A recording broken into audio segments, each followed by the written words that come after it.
तो अगर हम लोग सारी वैल्यूज रखें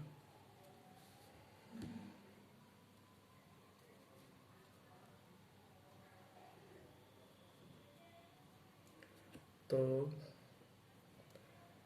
एट एस टी पी, तो value of R for 1 mole of an ideal gas,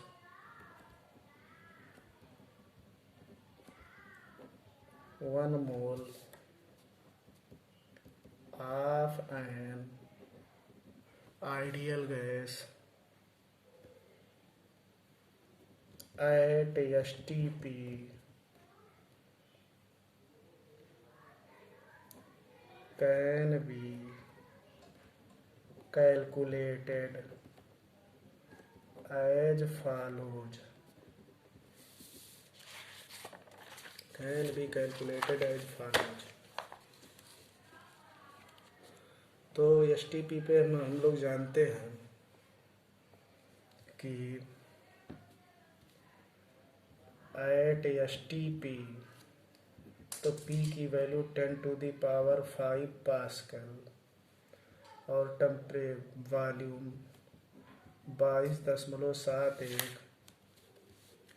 into 10⁻³ metre cube, और n की वैल्यू 1 मोल, और temperature T equals to 273.15 kelvin. तो R equals to 10⁵ pascal into 22.7 into 10⁻³ metre cube upon 1 mole into 273.15 kelvin. तो R आ जाएगा 8.314 pascal metre cube kelvin inverse mole inverse, या फिर इसको हम लोग लिख सकते हैं R equals to 8.314 joule kelvin inverse mole inverse. तो ये R की वैल्यू हो गई।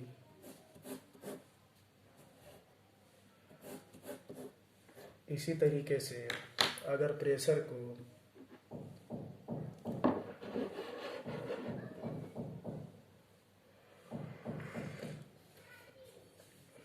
हम लोग,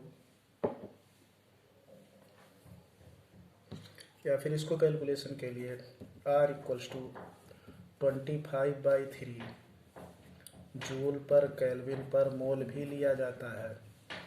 अगर प्रेशर को हम लोग लीटर में एटमॉस्फेयर में लें तो R equals to 0.0821 litre atmosphere per kelvin per mole, या फिर R equals to 0.083 litre bar per kelvin per mole, या फिर R equals to 1/12 litre atmosphere per kelvin per mole. इतनी सारी वैल्यूज होती हैं। R की वैल्यू हम लोग 25/3 joule per kelvin per mole भी ले सकते हैं। R की वैल्यू 0.0821 लीटर एटमॉस्फेयर पर मोल पर केल्विन भी ले सकते हैं। 0.083 litre bar per kelvin per mole भी ले सकते हैं, या 1/12 लीटर एटमॉस्फेयर पर मोल पर केल्विन भी ले सकते हैं।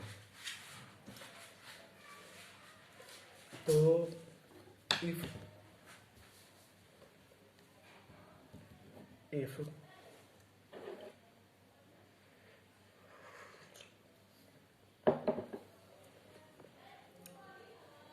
temperature volume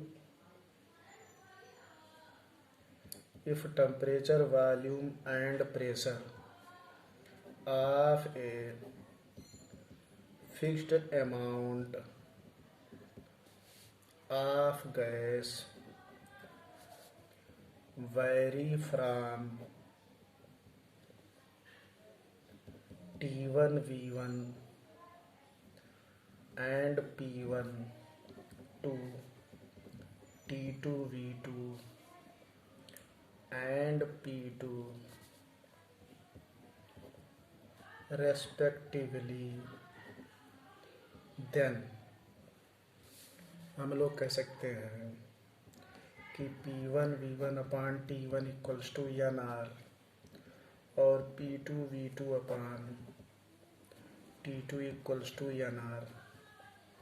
तो P1 V1 upon T1 equals to P2 V2 upon T2।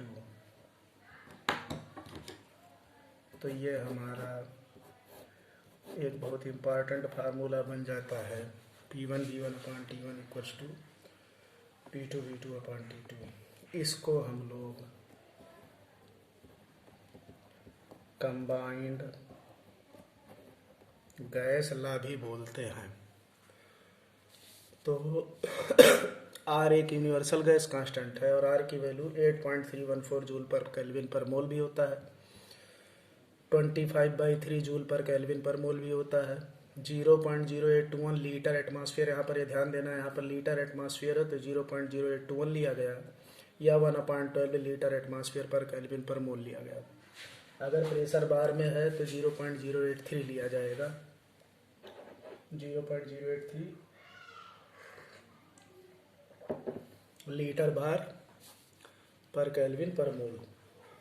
फिर हमने कहा कि अगर हम लोग किसी गैस का अमाउंट फिक्स कर दें और उसको प्रेशर P1 वॉल्यूम V1 और टेम्परेचर T1 से एक नए प्रेशर P2 वॉल्यूम V2 और टेम्परेचर T2 पर ले जाया गया, तो आइडियल गैस इक्वेशन के हिसाब से P1 V1 upon T1 equals to N R और P2 V2 upon T2 equals to N R. तो P1 V1 upon T1 equals to P2 V2 upon T2, ये कंबाइंड गैस लॉ हो जाएगा।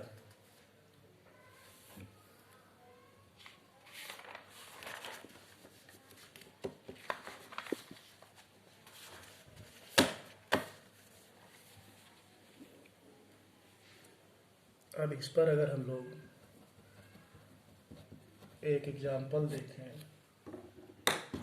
तो at 25 degree Celsius and 760 millimetre Hg pressure a gas occupies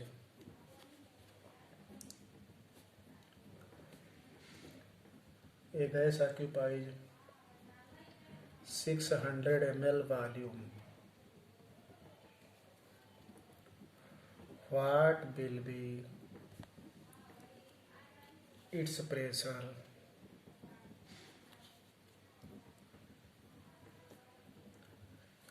at a height where temperature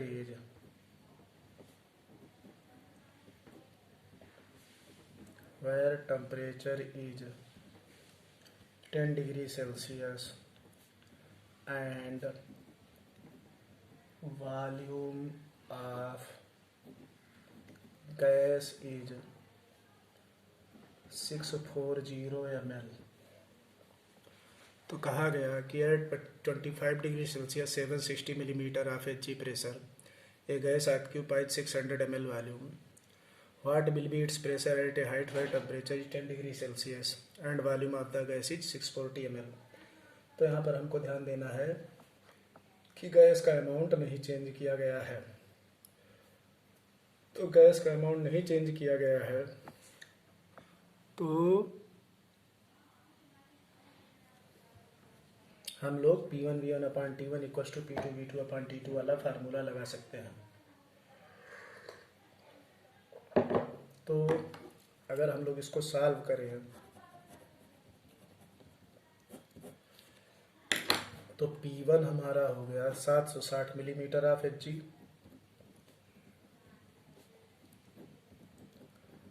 और T1 हो गया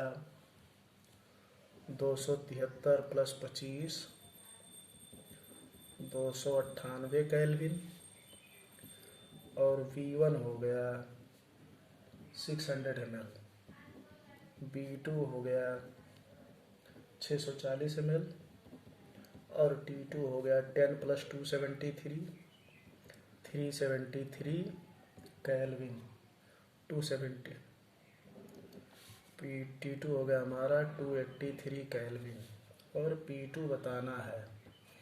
तो अब हम लोग according to combined gas law, according to combined gas law, P1 V1 upon T1 equals to P2 V2 upon T2। तो रख देंगे इसमें, तो P2 equals to P1 V1 T2 upon P1 V1 T2 अपान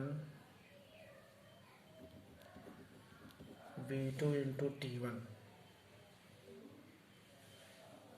तो ये आ जाएगा 760 इंटू 600 इंटू 283 अपान 640 into 298। तो P2 आ जाएगा 676.6 मिलीमीटर Hg। सिंपल कैलकुलेशन है और फार्मूला बेस्ड न्यूमेरिकल है। अब अगर हम लोग एक रिलेशन और देखें, density and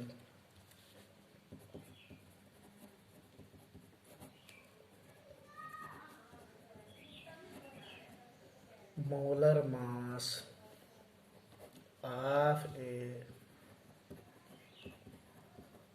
substance, density and molar mass of a substance. तो आइडियल गैस इक्वेशन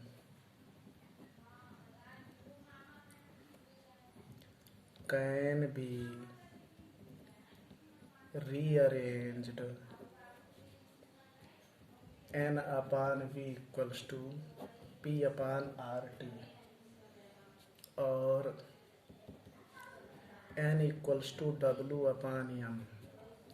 तो w upon m v equals to p upon RT, जहाँ पर w मास है और m मोलर मास है, v वॉल्यूम है, p प्रेशर है।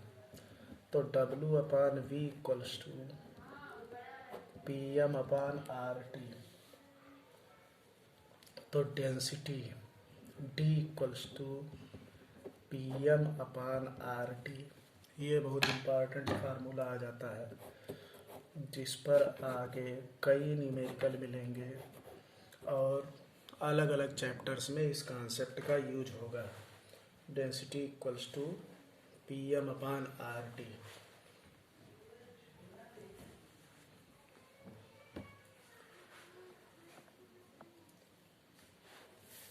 तो ये हमारा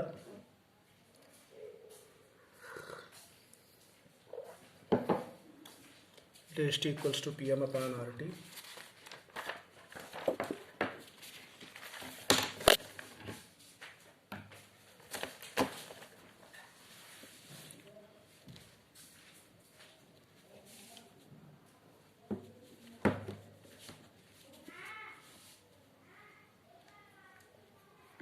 अब जो नेक्स्ट लॉ हमारा वो डाल्टन्स लॉ पार्शियल प्रेशर है।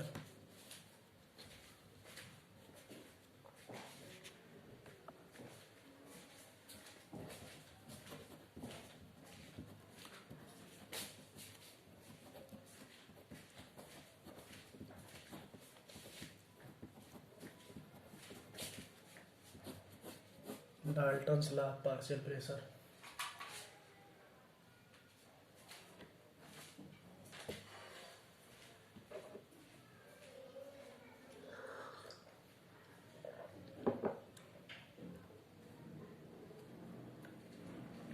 तो पहले हम लोग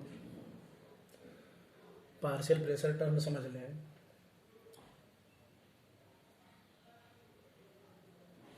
तो पार्शियल प्रेशर हम लोग अगर समझने की कोशिश करें तो पार्शियल प्रेशर वो प्रेशर होता है जो gas the pressure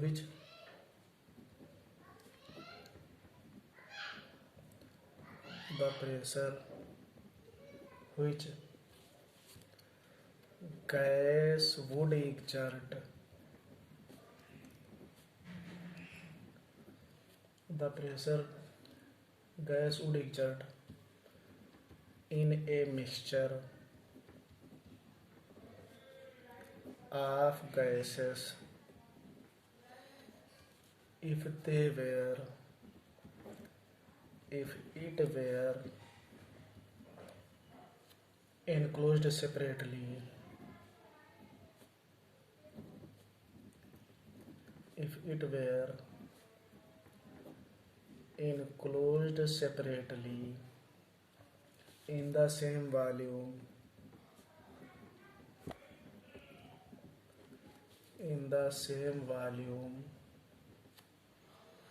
under the same condition of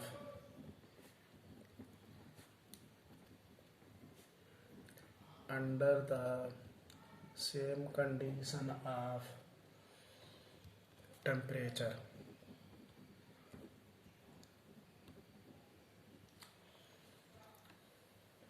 उसी चीज़ को पार्शियल प्रेशर कहते हैं। तो पार्शियल प्रेशर वो है कि जब कोई गैस किसी मिक्सचर ऑफ गैस में जितना प्रेशर डालता है, ये एज्यूम कीजिए कि जब वो गैस उस कंटेनर में अकेले रही हो। अब डाल्टन्स लॉ ये कहता है कि the total pressure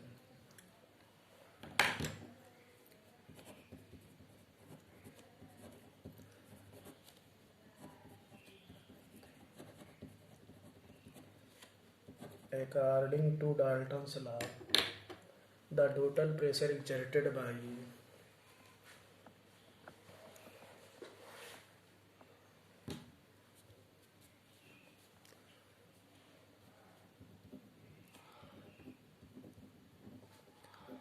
the total pressure exerted by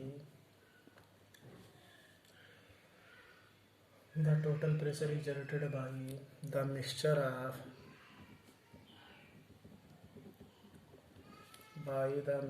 of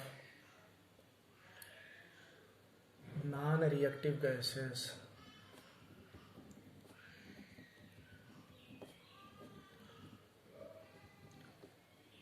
is equal to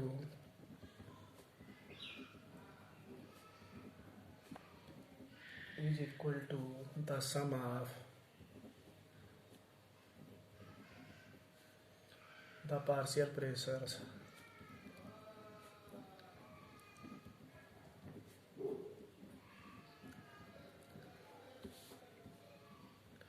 of individual gases। तो डाल्टन प्रेशर ये कहता है कि किसी मिक्सचर ऑफ गैस का जो टोटल प्रेशर होता है वो उन गैसेस के पार्शियल प्रेशर्स का समेशन होता है। तो हम ये मान के चलते हैं कि वो जो गैसेस हैं वो आपस में कोई रिएक्शन नहीं देती हैं। अब हमारे पास मान लो एक कंटेनर है,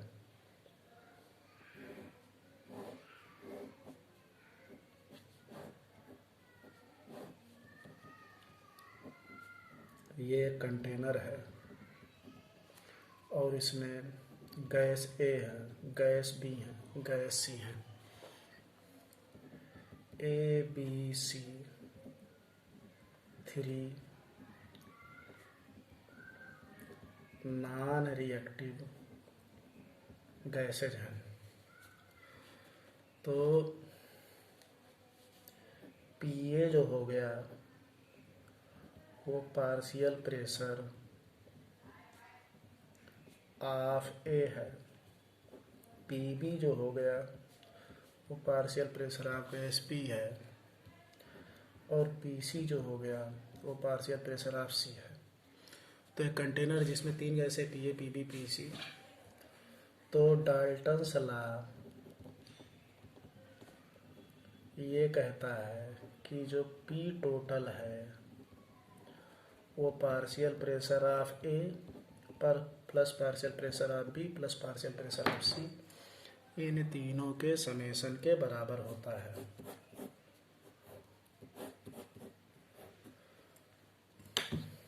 let the volume of container is V and temperature is T and Na, Nb and Nc, Na, Nb and Nc are respective number of moles of A, B and C। हमने कहा कि container का volume V है और A, B और C के जो respective number of moles हैं वो Na, Nb और Nc हैं। तो अब हम लोग, क्योंकि हम अज्यूम करके चले हैं कि सारे गैसेस आइडियल गैस हैं, तो P equals to nRT upon V, assuming all gases are ideal gas, assuming all gases are ideal gas, तो Pa equals to Na RT upon B, Pb equals to Nb RT upon V और Pc equals to Nc RT upon V।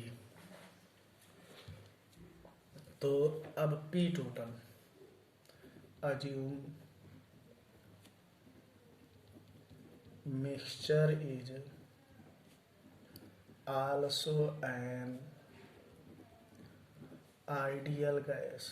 अगर हम लोग ये assume करें कि mixture भी एक आइडियल गैस है, तो P total equals to N total into RT upon V। तो Pa upon P total equals to, अगर इन दोनों को डिवाइड कर दें तो RT अपॉन V, तो Na अपॉन N टोटल, और N टोटल हमारा Na plus Nb plus Nc total number of moles हो जाएगा। तो ये अगर हम ध्यान से देखें तो ये पूरी की पूरी क्वांटिटी XA मतलब मोल फ्रैक्शन ऑफ A हो जाएगा।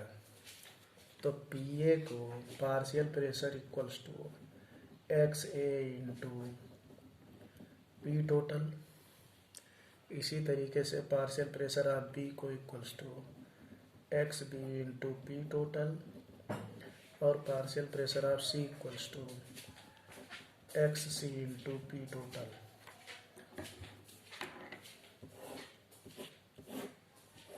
जहाँ पर XA, XB and XC are mole fractions of A, B and C respectively। तो अब इस पर हम लोग कुछ एग्जाम्पल कर सकते हैं, जैसे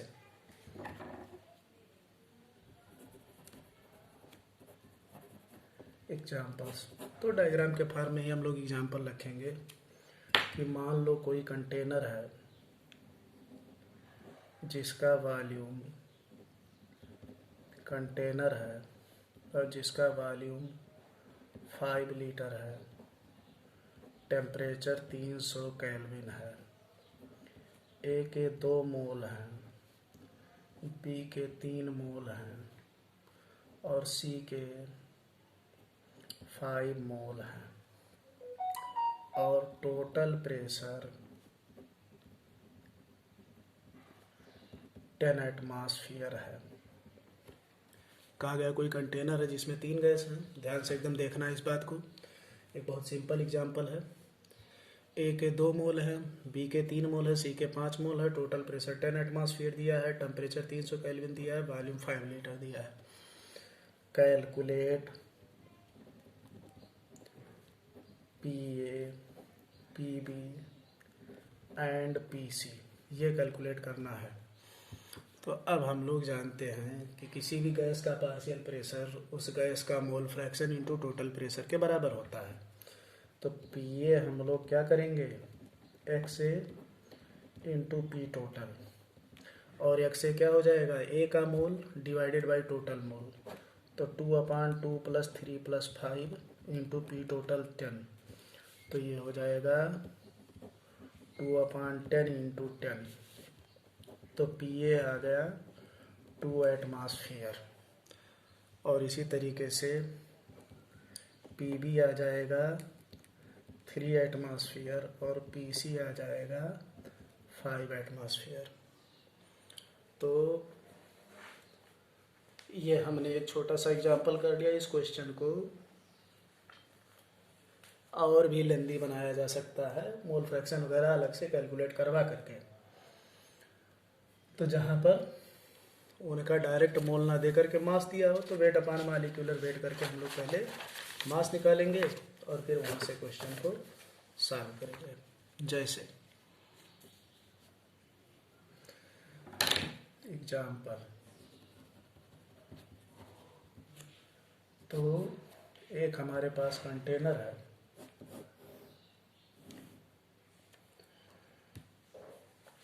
और जिसका पी टोटल दिया है वो 25 बार दिया है,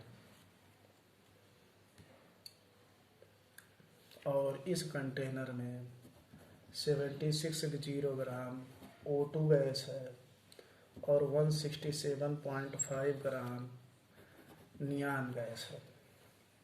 तो पार्शियल प्रेशर बताना है। कैलकुलेट पार्शियल प्रेशर्स ऑफ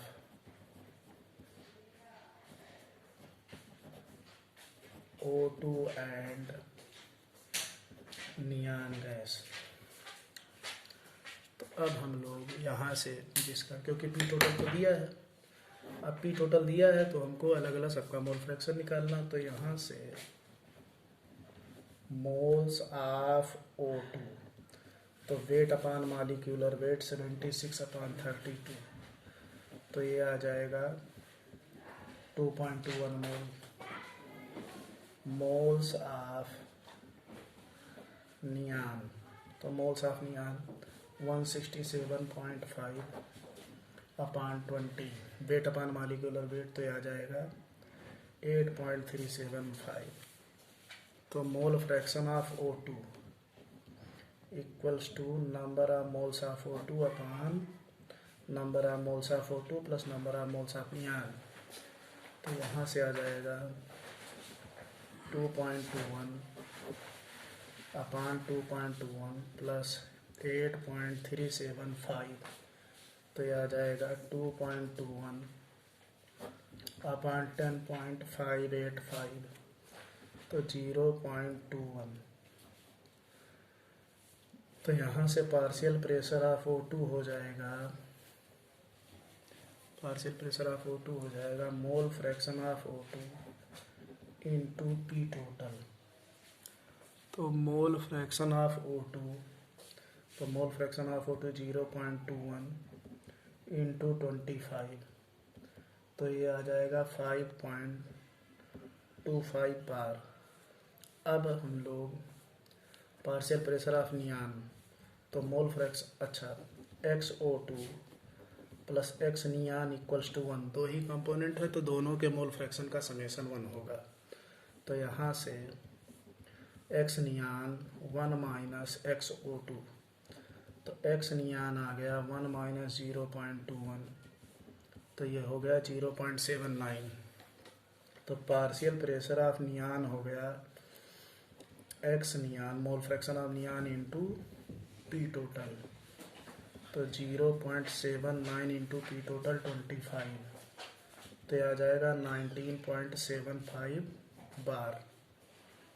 तो ये तो एकदम सीधा तरीका हो गया कैलकुलेट करने का।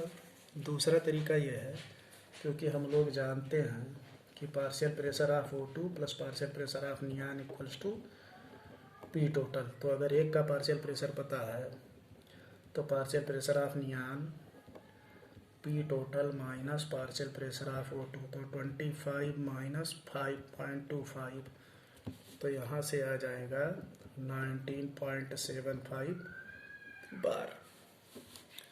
अब एक सिंपल सा एग्जांपल है जिसमें डायरेक्ट मोल ना दे करके अलग अलग सबका वेट दिया गया है।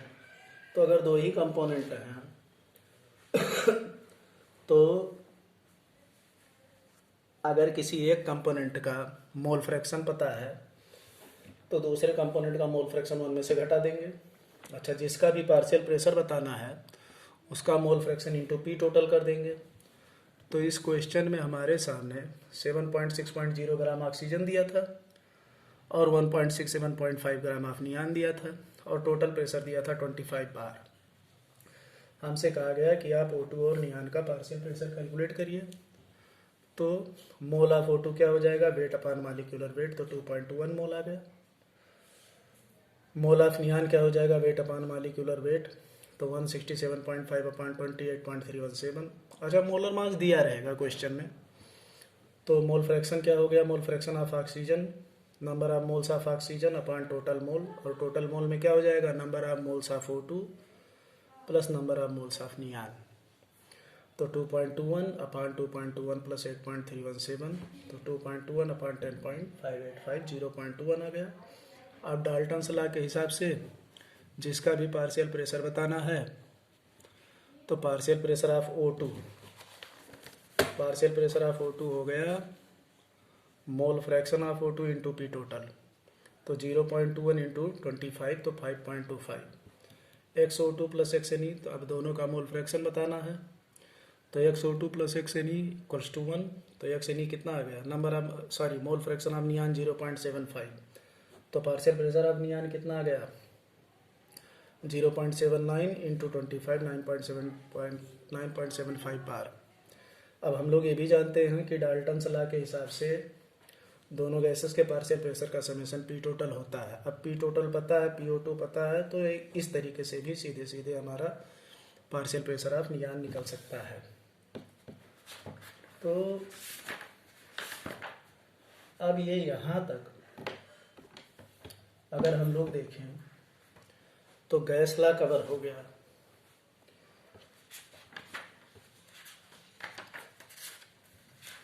तो गैस लॉ में एवोगैड्रो लॉ, चार्ल्स लॉ और ये सब कवर हो गए।